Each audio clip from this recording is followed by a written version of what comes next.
everybody wants to get united. Like, what we gotta do is meet everybody on 149th Street at the bench. This box has been sealed for nearly 10 years, and inside are the actual markers I used to use back when I used to get up. Today, for the first time in all of those years, we're opening this box that has my old markers in it. And these aren't just markers, right? At least not to me. They're memories. Some of them may work, some of them may be all kinds of messed up. Oh, holy crap. Alright, so the very first marker that kind of stuck out at me was one that I think a lot of us have used in the past, and that's the Krink K71. Oh my god, dude, that's still a juicy nib. That's wild. This was one of my favorite markers, and part of the reason for that, I mean, as a lot of you guys likely know, because this is a fairly popular marker even still, it was just so buttery, so smooth. When I used it, I particularly liked doing my Philly hand style with this one because of how thin the nib was. It was very fitting for the Philly hand style. And with Philly hand styles, they still look good when you make them quite larger, and you know, still using a thin nib. So this was definitely a huge preference for me. One of my favorites right there. My god, I can't. Why do I still have these? Like, for what purpose? These were some of my first markers way back in the day. The Sharpie Magnums. I also had the Pilots as well, and those were some of my first as well. I'm not sure if I have them here, but back then I had them. And I mean, come on, this is why you use the marker, right? You use the Sharpie Magnums because of the massive nib on this thing, at least for the standards back then. And with these, you could just get some huge tags, like some ridiculously large tags. These were definitely used back when I was in like that 6-year phase where I thought I was the best graffiti artist in the world, and I sucked. I was god awful. So that would be around, ooh, man, 2004? That's a long time ago. And I can guarantee you, everything I did with these markers was crap. None of it was good at all. But then we get to, what? I have this? Dude. That simp, that absolute simp. Alright, so this is just an ordinary Sharpie marker. There's nothing outwardly special about it. But this little paper here says the marker. And this was the marker that my absolute simp of a friend, my partner in graffiti, took to a graffiti jam. And multiple legends used this marker. One of them being Lady Pink, who he would not stop like gushing over after she used the marker. But I believe some of the other people were sane. There was definitely more writers that used this marker. I can't remember who they were. He would be able to rattle off all the names, but this is that marker. Ordinary Sharpie marker, made immortal by a simp. It's ridiculous. This is so stupid. Now, we gotta take a break from these markers real quick and let you guys know we came out with an amazing how to do graffiti book. It's perfect for anybody who's brand new to the art form because we cover each one of graffiti's fundamentals, which no other book does. And we do it in extreme amounts of depth, which makes it perfect for even experienced graffiti artists because there's something brand new for everybody to learn. So take out the guesswork and the frustration that comes with learning graffiti and check out our book in the description. We have digital ebooks over at theartistblock.inc with physical copies over on Amazon. Once again, links to both of those are down below. Look at this, another one of the Krinks. Pretty much same exact marker as before. You could tell I liked the marker. My goodness, alright, I apparently really liked the marker. There's a third one. What? The Mr. Black marker? Dude, I just talked about this in a video not too long ago. This company, I don't remember them being around for long. They kind of like popped up in the shop out of nowhere. So when we got new supplies at the shop, my mentor, my partner, and I, we would kind of test out the different supplies. So we got new inks, we would kind of fill our markers with them and, you know, use them around and see, you know, how the nib was, see the staying power of the ink, different things of that nature. And this marker, I don't remember being particularly good or bad. I liked it, and there's still a little bit of ink in there, but I don't remember it being necessarily, all that impactful as far as some of the other supplies were. One of those being Krink. Now, we had a lot of these. I mean, you guys know, Krink is still popular. They were a bestseller back then at the shop, and as a result, I had a lot of supplies to try, and I wasn't complaining. Ooh, hold up, we gotta put this one to the side. This is not just a Krink, alright? It might be a Krink bottle, but that is not just a Krink, baby. Let's see what else is in there.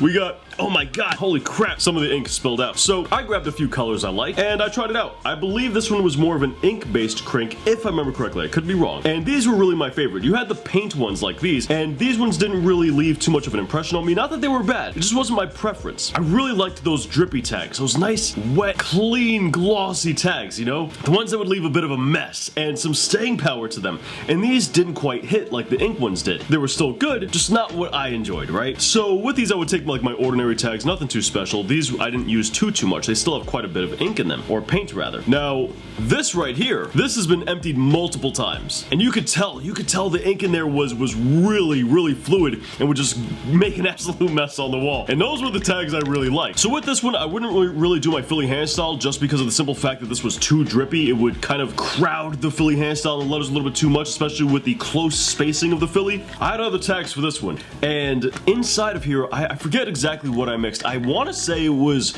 grog ink mixed with some crazy concoction of a powder that would really enhance the staying power of your tags. I mean, it was no joke. I would take tags and they would buff the wall a solid 3 or 4 times, and you'd still see that thing pretty faded after the 4th attempt or so, but you can still very easily make it out. Absolutely amazing marker, and it's your typical nib, right? So it's not something you'd want to use on a rough surface. This kind of nib would rip right off if you were to try to use it on brick, which you might ask, hey John, why were you trying to use that thing on brick? And to which I would respond, I wasn't, but I let my friend use one of these markers and he destroyed it. And then he gave it back to me with a stupid look on his face, like, oh, sorry, bro. I was so pissed. I was so upset. And it wasn't the only marker a friend of mine destroyed. And now, you know what? My hands are covered with this ink and it is not coming off. And I'm not complaining. Now, here was another one of those Krinks where I went ahead and tested it. I didn't really use this one all that much in all honesty. The tags were a little bit small for what I enjoyed doing. You see, this one right here has a more metal tip to it with a ball point at the end, kind of like a pen. And as you would go ahead and you'd press on it, ball would you know, push back and the ink would come out. It wasn't a bad marker, it just didn't fit what I wanted to do. Oh, the unmarked markers. My goodness, these were some of the nastiest markers out there. I love these things. I got a sneak peek at something else I really enjoyed. So, all right, these two more, this right here, if I had to say my absolute favorite mops like this, it would have been these two. These two were the ones I was taking everywhere, and you could tell these things are beat up. They are not well kept, and they're quite unsightly. Now, this one in particular, I want to say was filled up with the same ink as the Krink, just another marker to use. Holy crap, that's gotta be grog. Hold up, that still smells like grog. Give me a second. All right, here's some grog ink, some new grog ink. Let's see what this smells like. Oh man, that smells just like it. So can confirm it is grog inside of here, mixed with a little something else. There's like a hint of, I can't place it. There's a hint of something else in there and I can't place it.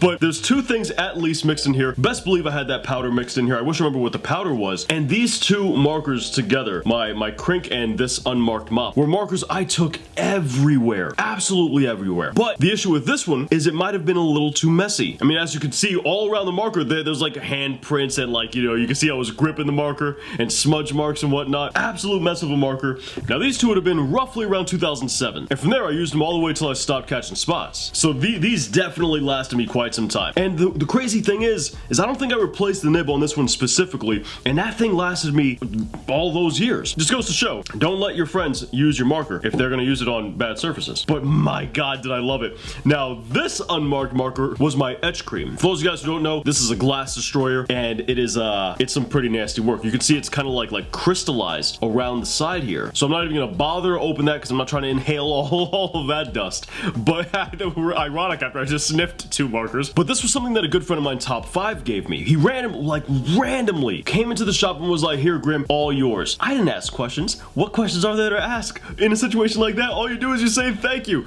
and you get to work. That's it. And that's exactly what I did. I loved this thing, but I didn't use it all the time because I was too busy using these bad boys. But I did use this on bus stops and like random windows I would pass on the street, and I apparently use it quite a bit because there is nothing left in here. Ooh, we almost had a problem on our hands. I don't know what's in this thing.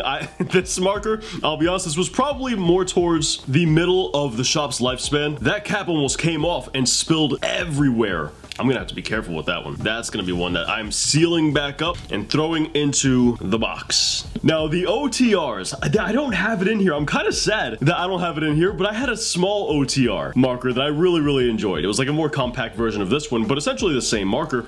And I'd love to get this open. We gotta take the wedding ring off for the rest of this. Hold up. These are pretty standard markers, especially nowadays. Pretty standard nib, nothing crazy. This was likely something I used just to test as we got it into the shop, and probably didn't use it beyond that all too much. It's it still has some pretty decent ink in there. I'm telling you, when I tell you that I was in love with these two markers, they truly were the things I always used and went to, aside from when I had to go ahead and test out new products. And this wasn't a bad marker. Like I said, they're still around today, pretty standard stuff, but back then, this was kind of impressive, we'll say. When this hit the market, people were all about it. People definitely wanted to try it and they were picking it up. Now we get to a marker I absolutely loved with all my heart, just as much as these two other ones. If these two were my absolute favorite, this one was right up there with them, and that is the Molotow 440.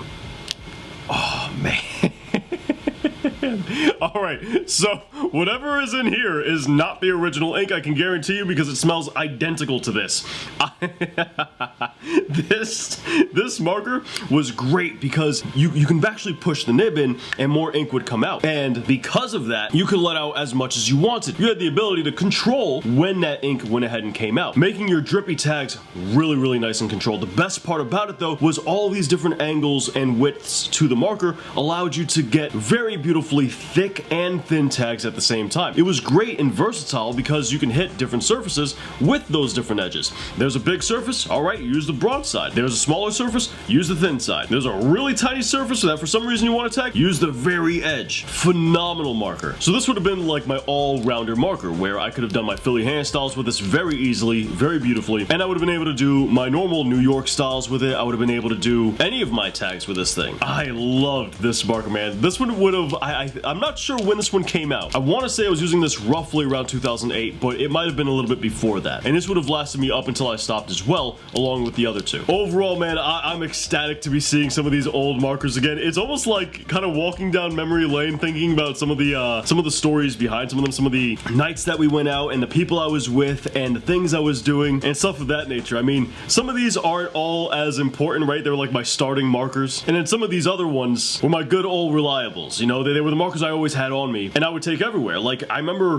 going down to the tracks and just taking tags, just hitting casual spots like that, down to being out with other riders and actively searching for spots to hit. Going to New York with Demmer for the first time and catching spots there. Like, these were the markers I always brought with me. Let me know your guys' favorite markers in the comments down below. You know, those markers where when you look at them, you get those memories flooding back and you're kind of taken back into time. Or what markers you're still actively using and are your old reliables. Leave those in the comments down below. And if you've got any stories to share as well, feel free to leave that in the comments down below. It'll be fun to read through your guys' experience. Now, this was kind of like an offshoot video, so if you guys want graffiti tutorials, check out this playlist right up here with more graffiti content right down here. And don't forget about our book in the description down below. Also, we have a how to do graffiti playlist right up here with more graffiti content right down here. And I'll catch you guys back here next week. Thanks for watching.